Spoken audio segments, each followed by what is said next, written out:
Hello students, now let us see arguments theorem. Let f of z be a function which is analytic inside on a simple closed curve C except for a finite number of poles inside C. Also, let f of z have no zeros on C.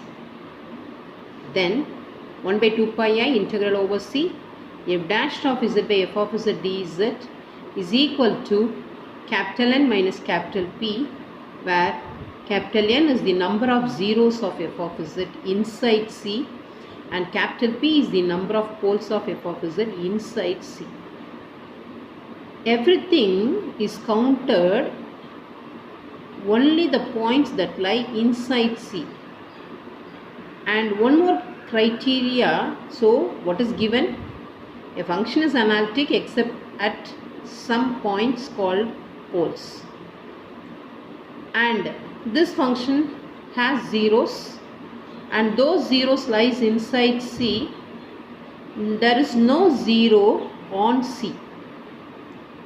In such case, if we find integral over C f dash of z by f of z dz, that will gives me n minus p multiplied with the 2 pi I, where n represents number of zeros, p represents number of poles. So look at this figure. This is my C. My f of z is analytic inside and on simple closed curve C except at some finite number of poles. Let me mark the poles to be B1, some B2, etc. Bn. At all these points my function is not analytic. And that there are some zeros A1, A2, etc. Am that also lies inside C, and there is no zero which lies on C. So my function is having poles as well as zeros which lies inside C. In that case, 1 by 2 pi integral over C f dash of z by f of z dz gives me n minus p. Okay, so I have to prove this statement 1 by 2 pi a integral over C f dash of z by f of z dz equal to n minus p. Now let me take, let ai I equal to 1 to etc. m be the zeros of f of z which lies inside C, and ri I equal to 1 comma 2 comma etc. m be the order of ai. Let me explain this one with an example. Consider this function f of z. Let us calculate the zeros and poles of this f of z. Let us calculate zeros first. In order to find zeros, equate this one to 0. So cross multiplying the denominator, you will be left with z minus 1 the whole square into z plus 2 equal to 0. So the zeros are 1 comma 1 comma minus 2. Since it is whole square, the 0 1 repeated twice. So these are all zeros. Let me write it as, this function f of z has zeros 1 and minus 2, where 1 repeats 2 times and 2 is repeated once. So what we consider here is, in the theorem, the first root is taken to be a1. Here the first root is 1. The second 0 is taken to be a2, that is minus 2. This r1, this 1 repeats how many times? 2 times.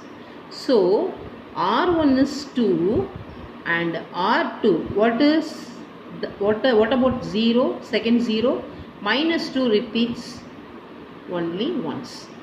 Therefore a1 is the root of f of z which repeats 2 times, and minus 2 is the root which repeats once. So altogether how many roots are here?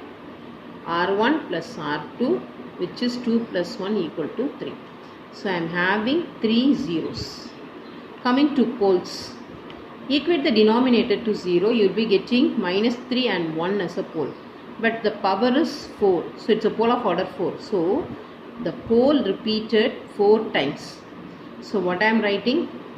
The pole minus 3 repeats 4 times and 1 comes only 1 time. So let me represent pole by B1, B2, and the number of times it repeats is denoted as S1, S2. So minus 3 repeats 4 times, 1 repeats once. That's what written in this statement. AI, I varies from 1 to m. So what I am taking, f of z is having m zeros, a1, a2, a3, etc. am, m zeros. Each and everything is of order r1, r2, r3, etc. rm respectively. So a1 is a 0 of f of z which repeats r1 times. a2 is a 0 of f of z which repeats r2 times, etc. am is a 0 of f of z which repeats m times. Similarly, for a pole, b1, b2, etc. bn are the poles which lies inside C, and it repeats s1, s2, etc. sn times. So b1 is a pole of order s1, b2 is a pole of order s2, b3 is a pole of order sn. Now what is my climb? 1 by 2 pi I integral over c f dash of z by f of z dz equal to n minus p. What is capital N? Total number of zeros of f of z. How many zeros are there? a1 repeats r1 times, a2 repeats r2 times, means total number of zeros will be r1 plus r2 plus etc. rm. So sigma ri, I varies from 1 to m. What is p? Number of poles of f of z. The number of poles are, first pole repeats s1 times, second one s2 times, third one s3, and finally nth pole repeats sn times. So total number of poles will be s1 plus s2 plus etc. sn. So sigma si I equal to 1 to n. So we are plotting the poles and zeros, and we are marking, we are enclosing each zero and each pole by a circle of radii rho without any overlapping. All of them are enclosed. All the zeros and poles are enclosed by a circle of radius rho without any overlapping. Now it seems to be a multiply connected region. So we have Cauchy's theorem for multiply connected region. So what is Cauchy's theorem? Integral over c f dash of z by f of z dz will be equal to integral over a1 f dash of z f of z dz, integral over a2 f dash of z by f of z dz, etc. Integral over am f dash of z f of z dz plus integral over b1 f dash of z f of z dz plus etc. Integral over bn f dash of z f of z dz.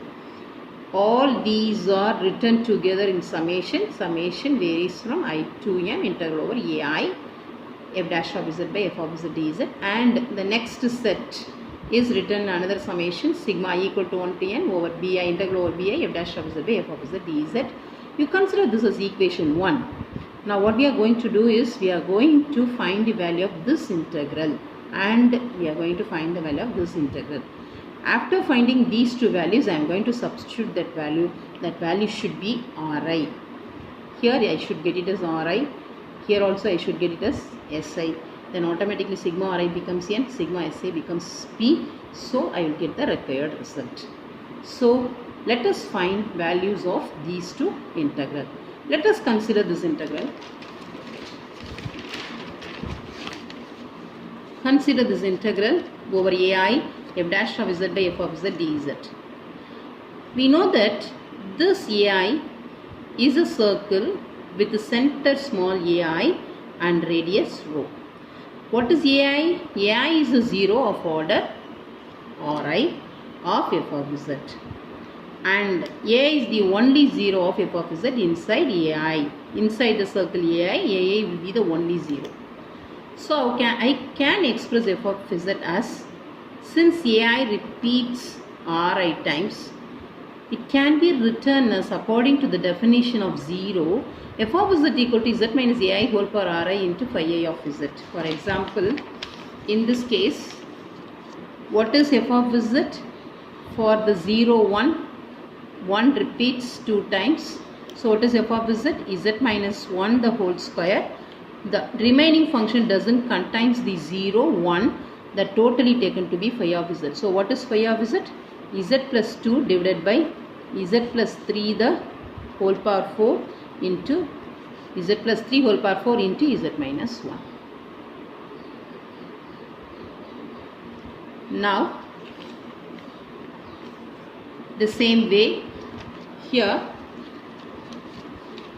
this f of z has been written as z minus ai whole power ri into phi I of z. And what is the, according to the definition of 0, what is phi I of z? Phi I of z is analytic and phi I of ai doesn't contains any 0. Phi I doesn't contains any 0 ai. So phi I of ai not equal to 0. Now taking log on both sides, log of f of z is equal to log of this one, since it is a multiplication, plus log of phi I of z. This according to the property, this becomes ri log of z minus ai plus log of phi I of z. Now differentiating with respect to z. Now differentiating log of f of z is 1 by f of z into f dash of z equal to ri is not a function of z, so it treated as constant. Ri differentiation of log of z minus ai, 1 by z minus ai, differentiation of z minus ai is into 1. Now differentiation of this one, 1 by phi I of z into phi I dash of z. So this can be written as f dash by f equal to ri by z minus ai phi I dash by phi I. Now integrating over ai on both sides, we will be getting, we know that phi I of z is analytic. We know that derivative of an analytic function is analytic. So phi I dash is also analytic. Phi I of z is analytic at z equal to ai. Phi I dash is analytic at z equal to ai. So their division phi I dash by z by phi of z is also analytic at z equal to a. So totally this integrand is analytic. So according to Cauchy's theorem, this integral value will be equal to 0. Next I have to evaluate this one. What is ai? Ai is a circle. What is its center? Ai, small ai. What is its radius? Rho. So what is the equation of a circle? Ai modulus of z minus ai equal to rho. When we remove the modulus, this becomes z minus ai equal to rho into e power I theta. Now dz is equal to, this is a constant, so it becomes 0. Now rho e power I theta into I d theta, where theta varies from 0 to 2 pi as it is a circle. So let us substitute everything here. So ri, z minus ai is rho e power I theta, dz is I rho e power I theta d theta. After cancelling everything, ri is a constant, I is a constant, take it outside. So it will be left with the d theta. Integrating d theta, it is theta. Between the limit 0 to 2 pi, it is 2 pi I ri. So we will substitute this integral value and value of the integral phi I dash of z by phi of z dz equal to 0 in equation 2. So this is 0, this is 2 pi I ri. So we found the value of the integral over ai f dash of z by f of z dz is 2 pi I ri. Still we need to find another one more integral over bi f dash of z by f of z dz. Okay, what is bi? Bi is a circle. What is its center? Center is small bi, which is a pole of order si. So according to the definition of pole, f of z can be written as phi I of z by z minus bi whole power si, where phi I of z is analytic at z equal to bi and phi I of bi not equal to 0. Now taking log on both sides, log of f of z is equal to log of phi I of z minus this si, using the property of log, si log of z minus bi. Now differentiating, it becomes 1 by f of z into f dash of z, which is equal to 1 by phi I of z into phi dash of z minus si is a constant. Differentiating this, 1 by z minus bi into 1. Now integrating over bi, what is this? Once again this becomes 0. Since phi of z is analytic, and derivative of an analytic function is also analytic, so altogether the integrand is analytic. Therefore this integral value is equal to 0 by Cauchy's theorem. I need to find value of this integral over bi 1 by z minus bi dz. Okay, so the first one becomes 0 by Cauchy's theorem. Now take the equation of a circle of capital Bi.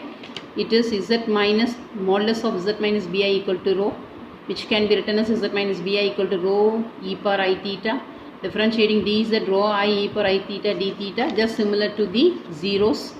So substituting the values, we will be left with I into d theta. So apply the limit 2 pi I. So the second integral value is 2 pi I, the first one is 0. So let us substitute these two in equation 6. So 0 minus si into 2 pi I. Now we got the answer for the two integrals. So let us substitute in equation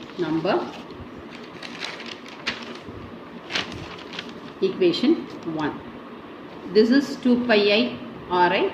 This is minus 2 pi I Si. So let us substitute and see.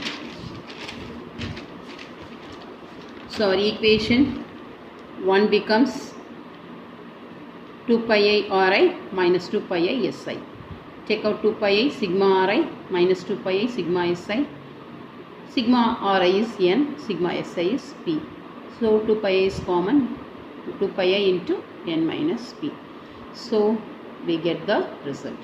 So what we have to keep in mind is, in order to evaluate an integral which is of the form f dash of z by f of z dz, I need number of poles and number of zeros. If I subtract number of poles from number of zeros, I will get the answer. Multiplied by 2 pi I will get the answer for this integral. Let us see a problem on this.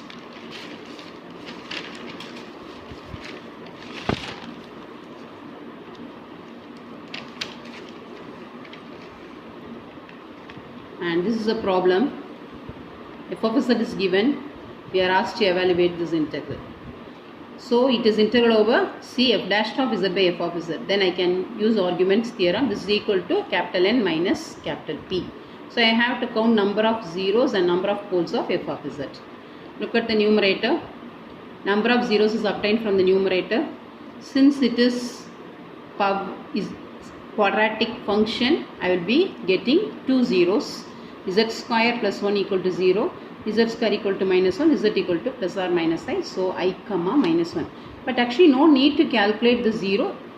We know that the degree is 2, so it will be giving, this function will give 2 zeros. Okay, so number of zeros, a capital N is equal to 2. What about poles? Equating denominator to 0, we will be getting poles. So actually it's a quadratic function, so we will be getting 2 poles, but the power is 2. So 0 repeated 2 times and 3 minus 3 repeated for 2 times. So we will be getting, actually we will be getting 4 poles. So number of poles is 4. So substituting in arguments theorem, 2 minus 4 minus 2. So the value of this integral is equal to minus 2. Okay, thank you.